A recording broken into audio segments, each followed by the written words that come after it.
Hello, Aaron. Hey, Patrick man. Dano with Combat Sports What's UK. up, brother? So you said all week that you would put the pressure and pace on Dalton. Did you do exactly what you thought you would when you went in there? I think I did exactly that, man. You tell me. I think so. I mean, that's exactly what that fight looked like. It was a grueling back and forth war. I loved it. So you just beat the number 4 ranked middleweight contender in the world. Where do you go from here? Is a title shot in your future? Yeah, give me the belt. Why not? Love it. So it seemed in round 3 you were getting a bit frustrated that he was kind of just holding on to your leg and not really doing much with that. Just tell me a little bit what was going through your head in that moment. No, it wasn't even frustration. I don't know. I knew he was fucking done, and I had that position, and I was kind of like fucking around a little bit, seeing what was going to happen. He just stayed down there, and it didn't really give me a ton of shit to open up with. I maybe could have stood up and done something. At the end, I stood up and like threw the kicks to the body and whatever, but no, he was just done and seemed like he quit down there, and I was kind of just having fun. All right, last one from me. How do you celebrate this win? 30 beers and 20 slices of pizza. Let's go. Great performance, Aaron. What's up, Aaron? What's Congrats up, bro? on the win. Thank you. Was that the fight that you expected, and how well would you say that you executed the game plan that you had?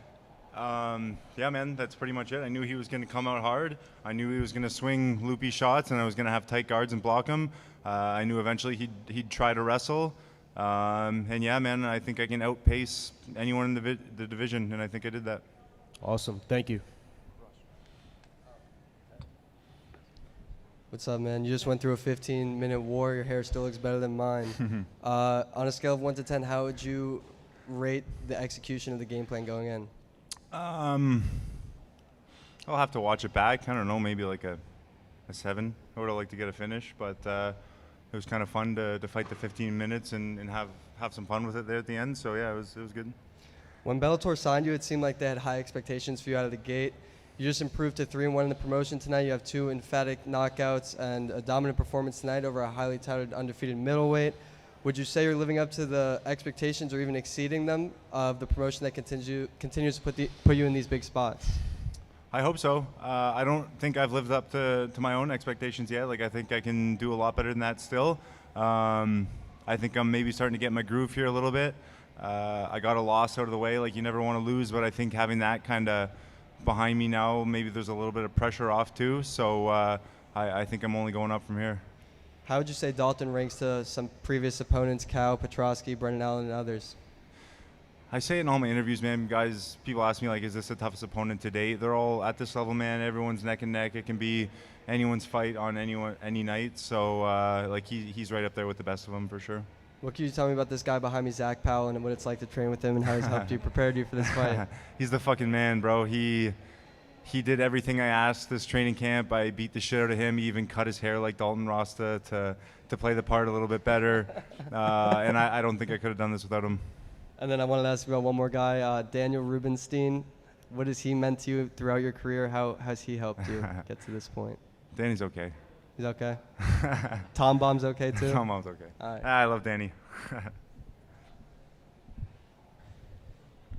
Aaron, when you face a guy like Dalton who comes in, high energy, all the confidence in the world, and having talked to you before, I know how level-headed you are. How do you keep and maintain that to not get pulled into all of that? I'm such an even keel guy, man. Like, my coaches have talked to me about maybe having a bit more of an edge before fights because I'm so like mellow.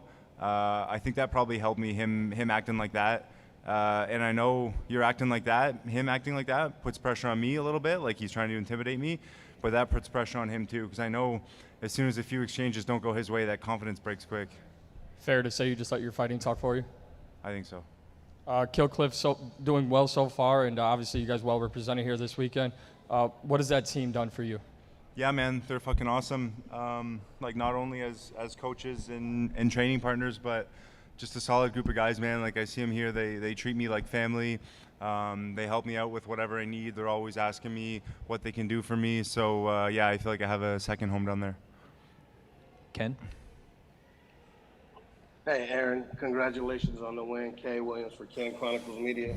In tonight's match, I have to ask you, man, how are you able to neutralize Dalton's strength? I think a couple of his strengths are like power punches, but they're all loopy. So I just kept tight guards and blocked the shots coming like looping around.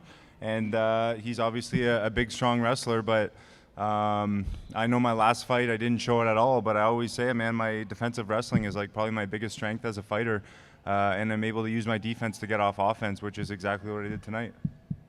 Mills? What's going on, Mr. Jeffery? What's It's up, man? MMA Locker Room, part of Puff Sports Radio. Mr. Night Night Sleeps in the Yeah. building. I knew it was you. All right, man. Quick question, man. Before this fight started, though, talk to me about it, man. You know, everybody was doubting you. You came Were into they? this fight a big underdog, and your guy with the big muscles was saying that your muscles ain't big enough. So now, how does it feel about what do you got to say about the people with big muscles doubting the other people with our-sized muscles?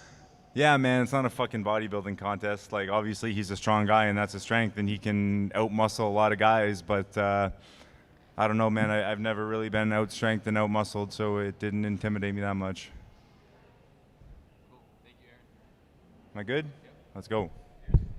Beers and pizza time.